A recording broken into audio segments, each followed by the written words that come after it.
Greetings, welcome back. This is Antonio Melendez here with Plug Pro's Complete Guitar Course for Beginners. Today we're going to be studying some rhythm patterns for the right hand. One of the main coolest things that you can do on acoustic nylon string guitar is play rhythm, and it's really a percussive instrument. There's a lot of spots on the guitar where you can play drum sounds. You can play up here, down here, but for the most part, most guitarists will stick to playing percussion down here. And maybe you've heard some artists performing and playing rhythm progressions like that. And what they're doing is just basically combining melody or chords and percussive sounds. So we're going to start with the very basic fundamentals of learning how to do that and getting your right hand comfortable with strumming and using your fingers properly. So for today's lesson, we're going to study 3 chords. The first chord is the A minor chord, and you should have the chord chart in front of you so that you can refer to them easier. The first chord is A minor. Second finger on the second fret of the D string, third finger, second fret of the G string, and first finger, first fret of the C, or of the B string. So what we do is for this technique, what I like to do is I like to rest my thumb on the top string, and I use my index finger basically as like a paintbrush, and it stays really, really loose and really relaxed as it's strumming up and down. And for the purpose of this exercise, we're going to keep our thumb here just to make sure that your hand's secure, to make sure that you're not using too much, because all it is your finger. There's no extra in this exercise. It's all about just having that finger brush down and brush back up. So go ahead and grab your guitar and put your A minor chord on, and then rest your thumb on the top and just practice strumming down. Little by little, trying to make all those notes sound clear. You don't want it to sound like this. If you're hearing that sound, that's normal, it happens, especially at the beginning. What's probably happening is that the little fat part of your finger here is touching one of the strings, most likely the string just below it. So for example, if you're hearing a buzzing on the G string, then it's probably coming from your middle finger touching the G string and preventing it from sounding. Likewise, if you're hearing the little thump on the B string, it's probably your ring finger touching the B string and preventing it from ringing properly. So always make sure that you use the very, very tip of your fingers. Try not to use here or here, just try to use the very tip. That'll help with accuracy and prevent those little thumpy noises in the future. So again, putting your A minor chord on, you're going to strum down. This is a downstroke with the index finger. The other 3 fingers, and that's it, when you're doing that, should just be relaxed. They shouldn't be like that. They shouldn't be here. They should just be relaxed. And then when you come back up, just brush it back up.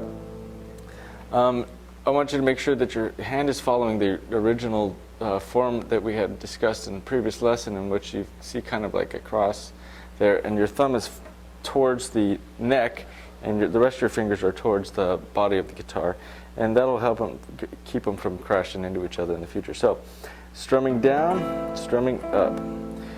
The tempo and the pattern we'll do is a 4 count, and we're going to do it pretty slow. And what it's going to be is every downstroke is going to be the downbeat, and every upstroke will be the upbeat. So it'll go 1 and 2 and 3 and 4. And so just get used to doing that in time. It's really important that your index finger knows how to stay down with the downbeat and up with the upbeat. So if you need to tap your foot, if you need to rock back and forth, anything you need to do, just feel comfortable and practice going down, up, 1, and. So we'll do one together. Well, we'll do 8 counts together just so you can play along with me and play in time. 1 and 2 and ready and go. And 1 and 2 and 3 and 4 and 1 and 2 and 3 and 4 and. Okay, so we're going to do the next chord, which is the E major. The E major has the exact same shape as the A minor chord, but you do it on the next 3 strings. So you're going to, this is the best way to do it. Put your middle finger up on the next string, followed by your ring finger, and followed by your index finger. So you just move the whole shape up to the next batch of strings. And that's the E major chord. So what we'll do is we'll go 4 here and 4 here, okay? 1 and 2 and 3 and 4 and 1 and 2 and 3 and 4 and. Okay, so we did A minor 4 counts and the E major 4 counts. The next chord we'll do is the D minor.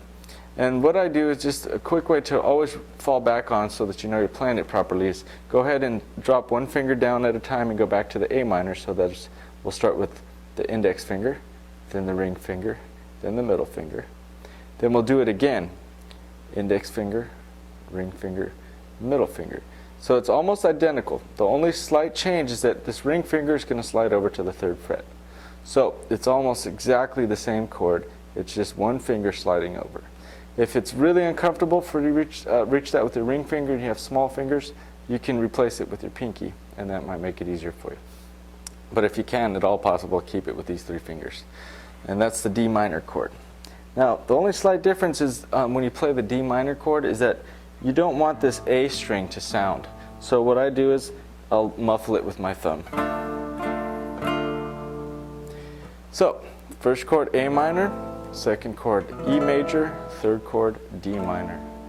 Okay, so the pattern we'll do is we'll do A minor 4 times, E major 4 times, A minor 4 times, and then D minor 4 times. Okay, so we'll just go that far for now. So again, it's 4 times 4 times A minor, 4 times E major, 4 times A minor, 4 times D minor. Okay, 1, 2, 3, 4.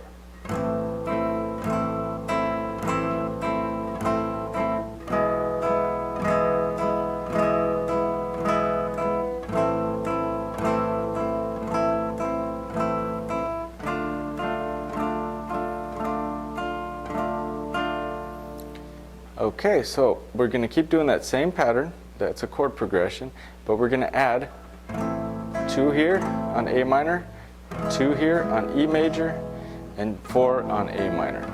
And the chord progression is written out there for you. On the staff that shows the chord progression, you'll see little slash marks in each measure. Those slash marks represent each beat. So you'll notice 4 slash marks in each measure. If there's a measure that doesn't have a chord written above it, that just means play the same chord that you were playing previously. And for those chords, those measures that have 2 chords written, you'll notice that it's 2 counts on one chord and 2 counts on another chord. So don't be confused, it's pretty simple and basic.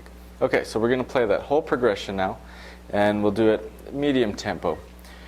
1 and 2 and 3 and 4 and.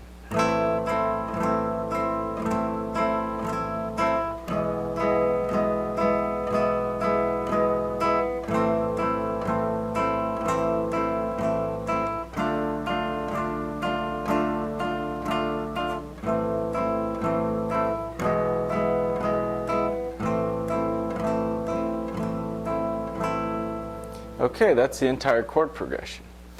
Practice that chord progression a lot. Also, rearrange the chords to your own liking. Play the A minor 8 times and the D minor 4 times, or any combination that you could think of.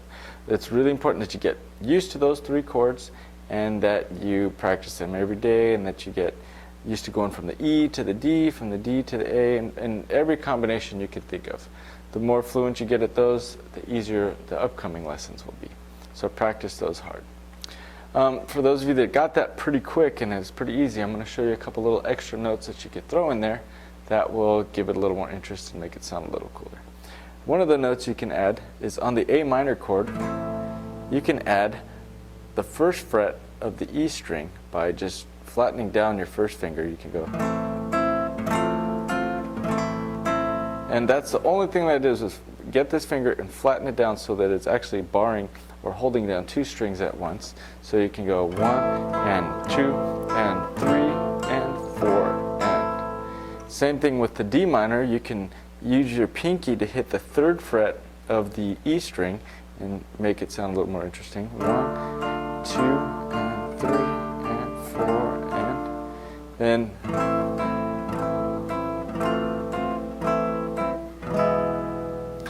So I'll show you how that works, and then I'm going to combine the strumming with some finger picking that you should know how to do already from the earlier lessons. So this is just something that you can do and you can make up.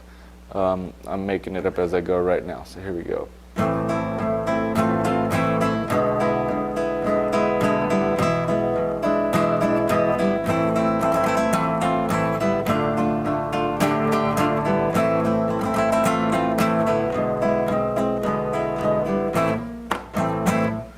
And that's how it goes. You just have fun and experiment, throw in extra notes. If you throw some bad ones in there, it happens sometimes. Don't hit those again, and you'll find the sweet spot. Just feel free to be confident and experiment, and not feel restricted just to do the simple chords that I'm showing you. But try placing your fingers on different strings around there and see what you come up with. It'll be fun.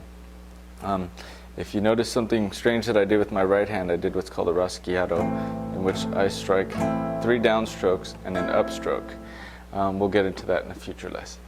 Okay, so practice that every day, and next lesson we'll be discussing some more rhythm techniques, and I hope you practice this really hard and have a good time with it. All right, thank you. Once again, I'm Antonio Melendez, and this is Pluck Pro Guitar Video Lessons for Beginners.